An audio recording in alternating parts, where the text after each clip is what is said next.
Last week, we talked about the first step of conscious creation, receiving the seed.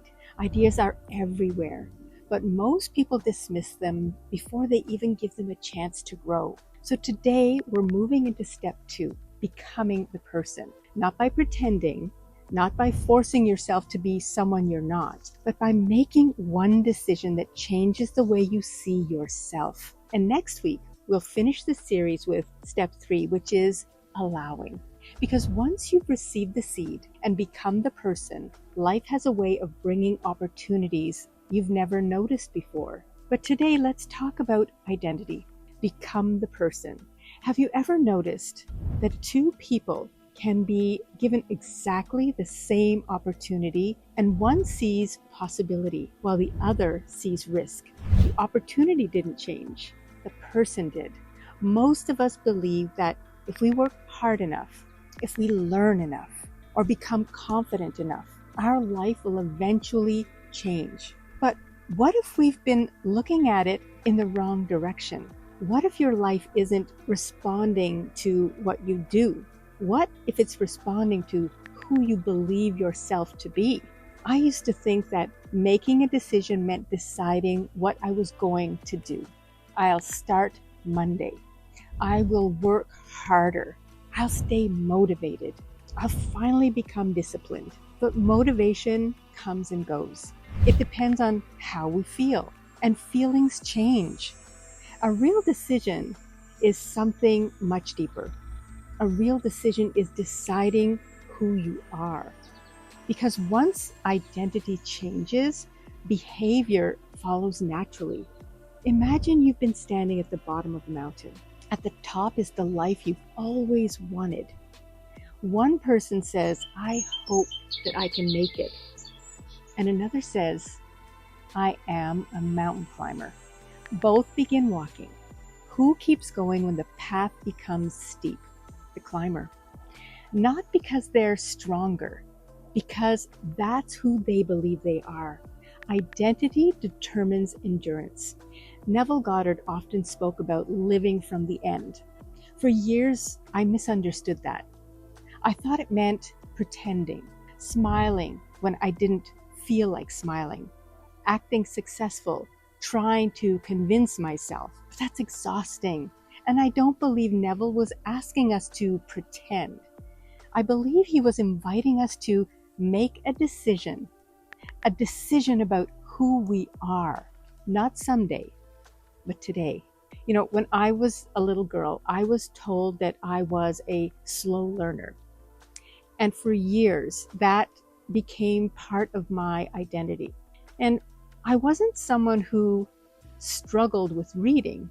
It's that I believed that I was a slow learner. You see the difference? One describes an experience, the other describes an identity. And that identity quietly influences every decision that I made until one day I questioned it. Today I've written books, owned businesses, built a coaching practice, not because I suddenly became intelligent, because I stopped introducing myself to myself as someone who couldn't learn. You don't become successful and then think like a successful person.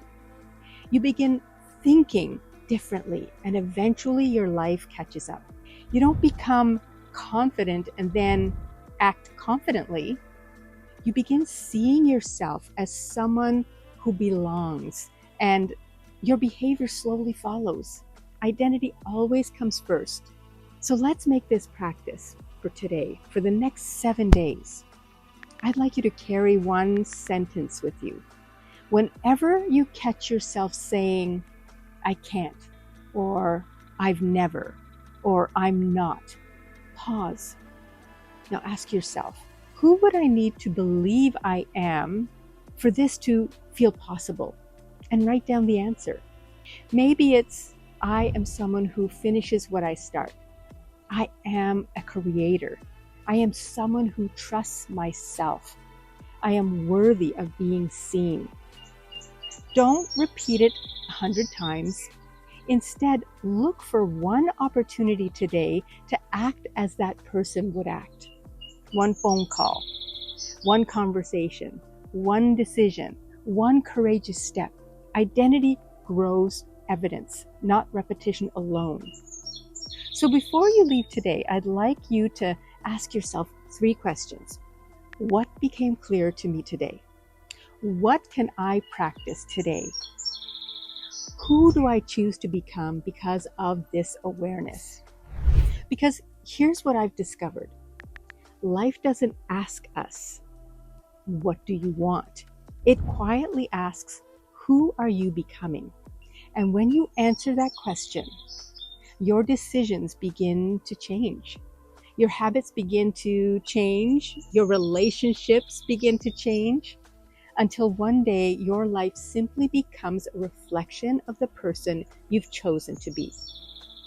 If this message resonated with you, I'd love to know, what identity are you choosing today? Share it in the comments. Your decision might give someone else permission to make their own. Sometimes one conversation is all it takes to remember who you've been all along.